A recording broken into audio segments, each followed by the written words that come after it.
All right, we're live. Welcome to Changing the Game, brought to you by Shift Group. We help former athletes and veterans transition and land their next role in sales.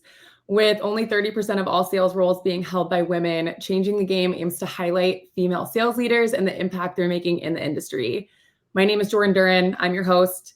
Today, I am joined by Caitlyn Germain. Caitlyn is the National Director of Sales and Business Development of iSponsor. She is also an All-American and former Division I soccer player at the University of Delaware. She's a former high school athletic director, and most importantly, she is mom of Kennedy and Shay. Thank you for joining me today, Caitlyn. It's so great having you. Thanks, Jordan. Glad to be here. Yes. Caitlyn and I had an awesome conversation last week ahead of the show, and I am so excited to chat with her today for her to bring all of her wisdom and experience to the audience. So just to kick us off, Caitlyn, I'd love if you could just share a brief overview of your background in athletics and your journey to sales for anyone listening today. Yeah, no, absolutely. Again, thank you for having me.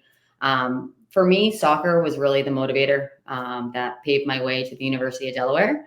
And so while I was there, I didn't have much direction when it came to career, but I knew I liked sports. So sport management was what I graduated with. I had minors in business, Spanish, legal studies, and I actually redshirted my sophomore year. So I was able to get an extra year on the back end where I was able to get my master's in education. And so I'd say while I was fortunate to have that last year to really wind down from competitive sport, the transition was tough for me because soccer was such a big part of my identity. Yeah. And so knowing I wanted to be involved in sport, I did my internships. I went through Craft Sports Group. I did work in college athletic departments. But I jumped at the first offer that came to me upon graduation. And believe it or not, I was a high school Spanish teacher. Was my first year out of college. So 22 years old, teaching 18-year-olds how to speak Spanish. I was kind of bringing back my study abroad days and when I was in Argentina. But what that did, though, is it afforded me the opportunity to still be able to coach and work towards my license to be an athletic director. And so while I truly did value kind of working with high school kids, coaching, getting to know, and really work with like different dynamics, I was able to work towards being an athletic director. And honestly, at that time, that was my goal, is to be an athletic director. And it was a very demanding but rewarding profession. And so that was a little bit about kind of my background going from college soccer to, a career where I was still working in sports. But now I'm in tech sales. Yeah. Tell us a little bit about that transition from being an athletic director, following a little bit of the path that I think a lot of our candidates here at Shift Group can relate to, being an athlete, maybe studying sport management, taking a role that might not be the role out of college. But tell us about your transition from being that athletic director to iSponsor. Yeah, absolutely. And honestly, like I was looking out and I'm like, I think it was around this time last year, literally when I was like standing on the hill of, we have two fields. So I think I had a softball game going, a lacrosse game going, golf and tennis were off campus. But I just remember standing, like watching these games. It was a nice day. And I'm like, my teams are really successful. Coaches I got along with and was really happy with kind of the work that we did to kind of build a team of coaches. Yeah. Parents are never happy, but for the most part, there was no crazy issues and people were content. And so like, I'm like literally self-reflection. I'm like, wow, like this is pretty good. But to that point, while I'm like really proud of that success, I had that aha moment where I'm like, is this my ceiling? And while I signed up for this and this is what I wanted to do, and I knew the commitment, visibility and being present at games and dealing with everything that goes along with being an athletic director, I signed up for that.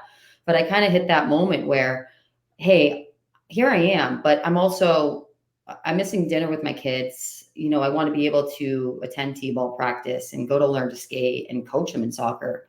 And for the foreseeable future in this role, I knew that there would be so many of those missed opportunities. And so I started to think a little bit and truly believe things happen for a reason. I was thinking that way. I was thinking, and I'm okay saying this, I want more money. And I think it's okay for me to say that, and not only like advance a career, but also put myself in a position for financial growth.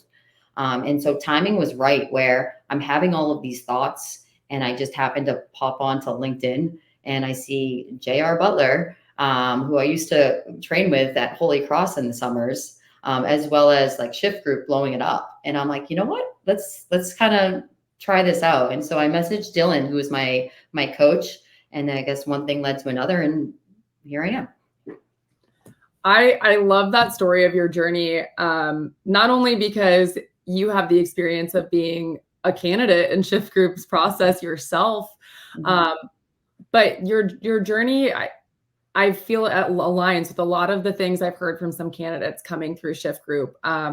You started in a career where maybe it wasn't teaching Spanish, maybe that wasn't exactly what the end goal was, but you used that time to develop your skills to get that athletic director role.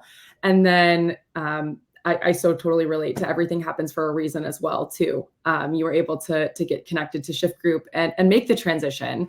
I think one thing you touched on there was not being afraid to say, I want to make more money. I want a higher ceiling here. I think a lot of candidates can relate to this. I think it's a taboo topic. People are a bit afraid to speak about wanting to make more money. Can you just share with the audience kind of how you were able to shape your mindset around money and any advice you would give to professionals who want that higher financial ceiling? Yeah, 100%. Again, I hit that moment where I needed to be able to trust myself, trust the value that I bring to the table, and be able to have that confidence to actually do something about it when it comes to compensation. My parents worked really hard to kind of provide for me when I was like early days through high school. When I was in college, I didn't have to worry about paying for anything. I didn't have to worry about school loans. And I got a stable job right out of college. So like I would say for all those like things came very easy for me. But honestly, like to the detriment, I didn't really open my eyes to what opportunities are out there when it comes to going into a different career like tech sales. So anyone can really Google or look up salaries by profession. But at the end of the day, compensation in a sales career involves commission. It involves benefits. It all involves bonuses, equity, and then your performance and success of the company can also influence what you're being paid. And so while I was just kind of used to kind of just falling in line and things came easy and stability, I decided that I need to just have some confidence and go for it. So there's obvious risk and uncertainty when it comes to making a career transition, going to a role that is commission based. Right. I relate that challenge of like kind of going through the ranks as an athlete, like trying to try out for teams or making it to the higher levels, as a similar experience to committing to this role and taking that jump and putting myself out there. And so for those people who are motivated, who trust themselves and have the confidence to go for it, that upside should outweigh the safety net of just kind of settling. And so, yeah, I would say it 100% what took a lot of thought, but I trusted myself. I obviously had a lot of conversations. I tapped into new networks. And again, networking is huge. Right. But I really relied on kind of a lot of those conversations and the timing to be right to make that jump and be okay with saying, I'm making a jump that's best for me and my personal situation. I know the value that I bring, and I want to make sure that that's valued, and that can come in terms of financial compensation. Yeah. Yeah. I love that. It sounds like your background in athletics really helped to set you up for being able to have like a higher appetite for risk or just really understanding your value, the value that you bring to the table. Are there any other characteristics, or do you think that your background in athletics really helped influence your approach to sales and leadership? And I guess, how did your background influence your approach in those areas? This reminds me of like I would give like at our athletic banquets or like post-season ceremonies with teams. Like I would always have to give a speech. So I feel like I'm doing that right now. Yeah. Athletics teaches you so much more that life lessons that transcend beyond the game itself. Yeah, So, I mean, you can speak to like work ethic, being a good teammate, managing your time, sportsmanship, um, how to win, and then also how, obviously, more importantly, how to handle adversity. As a coach and athletic director, I would say communication strategy, and recognizing I needed to adapt for different demographics and different styles of learning was something that was critical and something that I had to really be better at. And so, like I said, every athlete reports differently or responds differently to different styles of coaching and communication. And while I would say I'm kind of an old school style. Like I am who I am. I hate excuses. I'm very detail oriented. It's kind of black and white. You make the deadlines for the fitness tests or you don't. Um, right. but for me to be successful as an athletic director and coach, I realized I needed to kind of adapt a little to meet the demands or the expectations of who I was working with at the time. And so I would say having employing different strategies, setting different goals and expectations, and changing up habits on how to motivate people were skills that I developed in my athlete coaching athletic director role. And I would say towards the tail end of my athletic director coaching role, I really kind of flocked towards those elite athletes because I Mhm. think the biggest lesson that they could have learned, these people are not used to not performing or not doing well. And the biggest lesson that they could learn is the experience of failure. And so I remember like sitting in my office having like emotional conversations with student athletes who were concerned about what if I don't get this scholarship, or Yeah, what if I don't hit my 1000th point, or what happens if I'm not named an all-star. And they're so concerned, and their self-worth is measured by if they meet these goals. And so for me, the biggest lesson, and it was rewarding for me to be able to have those conversations, to be able to say, you know what, this is probably the best thing that happens to you if you don't meet this expectation, because you're going to learn so much more through failure than you are by just checking every box and hitting every milestone. And I yeah, think that those experiences and have best prepared me to be in this role in tech sales, because failure and hearing the word no is inevitable. yeah, So I think relating to different, like obviously reading people, understanding people, employing different communication strategies, being a worker, that obviously prepares me for this role. But that idea of failure as an opportunity to grow and learn, and being adaptable has really helped me in the role that I have right now with iSponsor. yeah. That is huge. The ability to handle no's, handle failure with grace and with taking it as a learning opportunity. I think just as you were talking about that, I think of a lot of the candidates that I'm working with currently that are transitioning out of sports or their career as a military veteran or their career in the military. But failure is not something that this group of people is used to and high achievers are used to. They've been really successful in these areas of their life for so long. And it's hard to transition out of that and not be the best.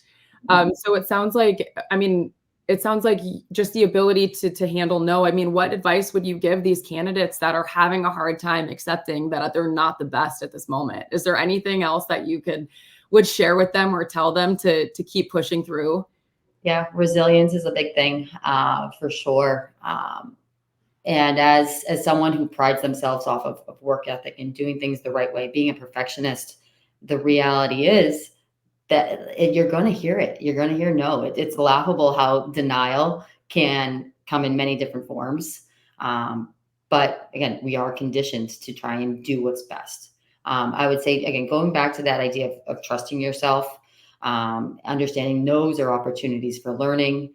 And while my athletic background has taught me, hey, I'm not going to win every game, or every accolade, at the very least, I'm going to try my best to learn to ask questions, to be okay showing vulnerability. Like I trust my work ethic and that I want to do what's best for the company, but I may need some support. So being okay, just kind of putting myself out there to ask questions to help me be successful. So taking that level of vulnerability to ask questions, but yeah, like, in the end of the day, be a good person. Like, Yeah. I, At the end of the day. yeah, like, and that's, like, when I think about kind of the transition that I made with iSponsor, I'm now working for a company that we're a cashback rewards program that helps charities, nonprofits, community groups, youth sport organizations with revenue and funding. And so Right. it's like for me as competitive and yes, like let's be successful, let's grind, let's get it done. I'm doing it so that I can help support those groups that are doing good in the world. And so I feel like I can sleep at night knowing, hey, yeah, I'm grinding and while I'm not in education and have that face to face with students every day, I'm still in a world where I'm able to give back. Yeah, I love that. It sounds like, I mean, you're really in the world where be a good person does matter. It has to be at the forefront of your mission, of what you do on a day-to-day basis, because you are impacting so many people with the work that you do, and you are making a difference in people's lives. And you have the unique opportunity right now to build out a team with your in your current role. So, as you are beginning to build out your team at iSponsor, what are some characteristics or experiences that you look for in candidates, or what's something that's important to you? I know we're kind of going off the cuff here with this Yeah, question, but yeah. No, it is. It's so exciting to be at this point. Again, it's been a wild ride, and I'm fortunate to be able to be part of this and influence strategy and growth for the company. So to be at this point now where we can say, "Hey, we need a team out there, and we need like people on the ground who are like-minded, go-getters, um, willing to hear the word no, but at the same time are motivated by success." And truly understands that what we're doing is we're giving back for good. Um, I mean, it's the company that we it's so like I'm literally got the chills just like thinking about the good that we're doing.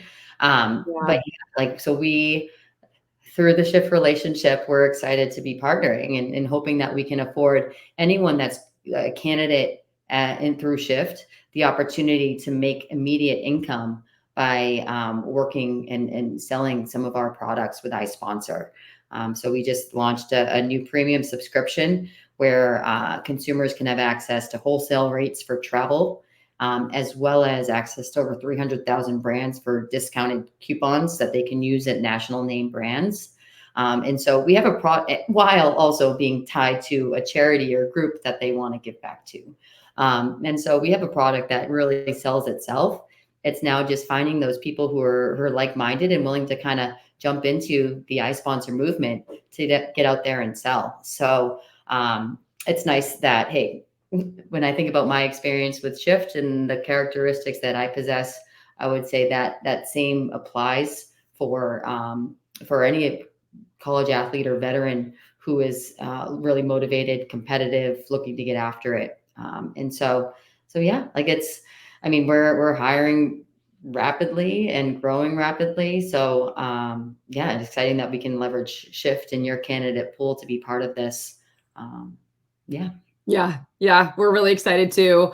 Um, I get excited just hearing you talk about the company and just the opportunity to be really closely aligned to a mission of a company. I talk to a lot of people that say, "Hey, I like sales. I want to be connected to what I'm selling. I want to really feel like I'm making an impact or making a difference." So this seems like a great opportunity for candidates to be able to do that. Yep. Yeah. Oh, and that's something too, like believing in the product, for Yeah. sure. And it took me, again, I had some domain knowledge where I'm very exposed to the fundraising space as an athletic director and understanding some of Yeah. those sports tech platforms that are out there. And so I mean, there's two aspects to our company where it's nice for me to be able to say like I know this space and we can integrate very easily with all of these platforms, while also now being able to offer this subscription service to anybody and everybody who wants to save money, travel at wholesale rates, and give back to charity. So Yeah. yeah, it's really nice to be part of this, and it's nice to say that like hey, through my experiences, I'm able to add value. Yes. Yes. I think it's so awesome that your background in in every industry that you've been in so far, you feel has really contributed to your success and your ability to do well in this current role. And from my experience too, I mean, the first time I experienced this, I was in law school actually, and had classmates I was in my young 20s, and I had classmates in their 40s and 50s. And I was mind blown by the fact that they were making a career change later in their career. And they were so excited and had just the courage to make the leap into a new industry, a completely new career path. So I'd love to know if you have any advice for anyone out there who is maybe struggling with the idea of like, do I make the change? Do I take the leap of faith into a new industry? I say go for it. Go for it. Obviously, it's a leap and it's a risk. Someone detail oriented, does my homework, does my research. That came in the form of really having a lot of conversations and tapping into like my mentors through my playing world, my coaching world, my teaching world, administrative. Like really, I felt confident knowing that I had checked every box where I could say, I've been exploring this on my own individually, but I'm also sharing kind of my thoughts and kind of my feelings, getting insight on the world. And I would say Shift Group was a huge, tremendous part of that as well. Again, I owe tremendous support from Dylan and Anthony, JR, who all helped me throughout like kind of this process. That was really scary. But at the same time, it's you have the conversations, you do your research, and you like, hey, this could be the good fit. And I will say it's scary, but it goes back to trust yourself, have the confidence in your ability, hey, work ethic, being a quick learner, being able to handle adversity, be a good person. And again, we talked about this earlier on the call, but like end of the day, things happen for a reason. Yeah. And whether it's the right move or not, like let's say it doesn't work out, hey, life is still going to go on and there's still going to be opportunity. So just keep fighting. Yes, life will always go on. One thing that is a phrase that I kind of hold near and dear to myself is there are no bad decisions. There's just decisions. There's just choices. Yeah. You can always make a change. It's better to, trust yourself, take the leap of faith. And then I'm thrilled that you have the network of Shift Group behind you to help support you during that transition as well. Yeah. Very cool. Very cool story. I would love to know as well, those skills that you cultivated through athletics, through your career as an athletic director. How do you think those skills can really benefit women pursuing a career in sales? Or I guess maybe what are some skills that women have in general that will benefit in this industry of sales? Yeah. I mean, you speak to it with kind of your initial intro with the statistics, like 30% of women in tech sales. I would say it's probably lower as a female in the athletic director world. Yeah, I believe it. So how to handle adversity, how to be like that presence in the room. And again, I think actions are louder. So just, hey, proof in the pudding, you just kind of going through and making an impact.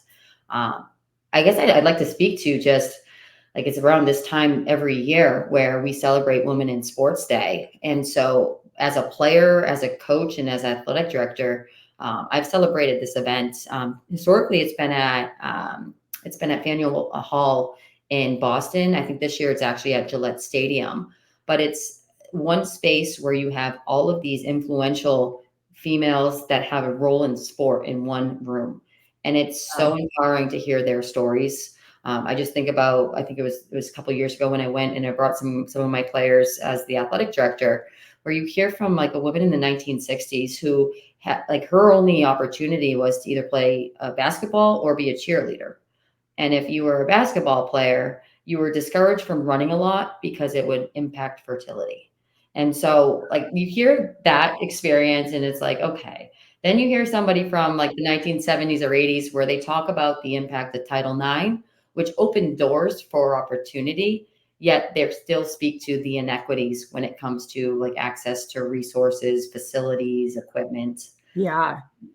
I hear from like athletic directors in the 2000s who are, and I don't get me wrong, like I'm facing this too, but you walk into a room to help just schedule your football games and you're the only female in the room, and you really have to kind of speak up to be able to garner the attention of those male dominated voices who are just like that good old boys network. And Right. so, and don't get me wrong, I get along with the good old boys network, but like we have a voice too. We have to look out for the best interests of our students in our school. So we have to make sure that our voice is heard. And so now you see, obviously, a lot in the news too about just compensation, and I mean, Right. Caitlin Clark, like Yes. let's look at that. And so it's nice. Like I speak to this because you're seeing progress. Obviously, you want progress to continue to grow at a faster rate, but it takes, I think, just feeding off of each other, and celebrating each other's awesomeness. So this Woman in Sports Day is that forum to do that, but like we leave that forum and now need to continue to kind of push forward. And so I Mhm. would say in tech sales, which is really nice, is it's not like biological differences between males and females isn't going to determine if I'm a better salesperson than my male counterpart. Right. Like WNBA versus NBA. There's no argument about, like in sales, which game is more exciting. Um, there's no like female sport comparison to the NFL. I don't have to worry about that in tech sales. Yeah. And so, while I'm definitely going to argue and fight the fight and have those conversations related to like female Yeah. athletics and sports, the reality is, and I'm in a world right now where, again, I'm, a, I'm probably a little more agile and faster than some of my male friends, but Love it. I will say my physical ability or how I perform on a field is not going to indicate whether or not I am a better salesperson or going to be successful in tech. And so, I would say just continuing to fight the fight to push forward to like have these like this type of forum for the game changers, like continue to have this and promote, share people's stories. And yeah, I mean, we'll continue to see change. Those stories of from the 60s, 70s, 2000s, mind blowing. When you said those the first time, I could not believe it. And I think that speaks to um, like I need to show more gratitude probably to the women that came before me and opened the door for opportunities that I had playing collegiate athletics, and because it wasn't always that way and we didn't always have the opportunities. So definitely so important to acknowledge. I would love to know, just how would you encourage women who are seeing themselves as maybe the only or one of the only women in the room in any role? Yeah. I mean, trust yourself, have the confidence, be true to who you are. I would see, and I've had like these personal experiences too, where it's the easy route is really just to kind of sit back in the corner and just kind of listen in, but trust that you provide value, that your opinion should matter, and for you to make your mark in a company or in your role, you really need to put yourself out there. And so I think, that combination of trust yourself, trust your value, and actually go for it Yes. is tremendous, and what needs to happen. So I guess that would be, my best words of wisdom. Like I said, there's a lot of opportunity, not only like kind of when you're in those roles, again, have speak up. But if you're someone that was like me, where hey, I'm questioning, like, do I do this? This is so risky. I can speak firsthand of, yeah, it's really scary. But you could check every box, like have the conversations with people, whether it's connecting with people on LinkedIn, reaching out to someone you've never met before, but hey, I really like your story. I'd love to grab a couple minutes just to kind of get some feedback. And for me, I'm also like, now I'm the recipient of those types of messages. Yes. And that's rewarding, is to be able to give back. And so, yeah, I would say it's just kind of put yourself out there and be okay putting yourself out there. Trust yourself. And like I said, as females specifically, we need to feed off each other. We need to, stick together, pool our skills and our awesomeness, to really make an impact. Yes, I love it. Strong network has taken so many of us so far. Um, Caitlin, I so appreciate your time today. We've got about 30 seconds left in the stream, but I encourage anyone, Caitlin, can they connect with you on LinkedIn? Can they reach Yes, out? of We course. obviously have a partnership with iSponsor, or in talks for a partnership. So anything that I'd love to just encourage anyone to reach out to you who is interested in pursuing this career path. Yes, no, happy to have a conversation. Again, as I sponsor, we're looking to hire a sales force. So anyone that's interested in learning more, LinkedIn, it's a great place to start. Thank you so much, Caitlyn, for your time. Thank you, everyone, for tuning in. I'm so grateful for the opportunity to chat with you and have you share your experiences with everyone listening. So thank you all again, and we will see you next week, Wednesdays at 1 p.m. Eastern. Bye.